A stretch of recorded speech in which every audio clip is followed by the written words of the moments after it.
C'est l'une des dernières carrières d'arcose exploitées en France. Un front de 80 mètres de hauteur de roche qui remonte à l'époque gallo-romaine où le climat était bien plus clément puisqu'on a trouvé des fossiles de palmiers sur place.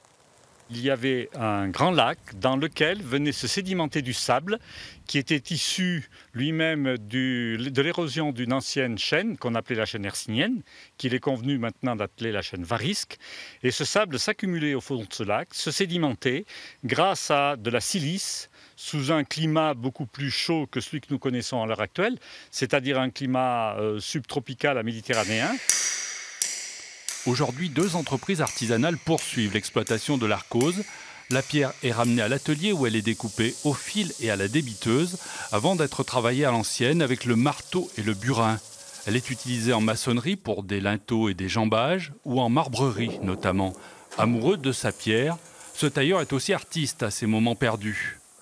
Elle est claire, elle est chaude, à l'intérieur elle passe très bien. C'est pas une pierre qui est hyper lourde. Elle fait 2 tonnes 400 au mètre cube. Alors que les granites, ils tournent autour de 2800, 3 tonnes au mètre cube. Donc elle ne conduit pas beaucoup moins le froid pour les ponts thermiques, quoi, disons. Ça, c'est intéressant aussi. Mais autrement, elle est solide comme tout. Tous les ponts qui sont sur la Loire ou ailleurs, ils n'ont jamais bougé depuis des centaines d'années. Utilisée pour les édifices du bassin du Puy, les bornes au bord des routes ou les meules en pierre des moulins, l'arcose a fait la prospérité de Blavozy, où beaucoup d'habitants au siècle dernier travaillaient à la fois à la ferme et à la carrière. Ils étaient pratiquement tous indépendants, c'est-à-dire qu'il y avait une espèce de fierté à ne pas aller travailler chez les autres.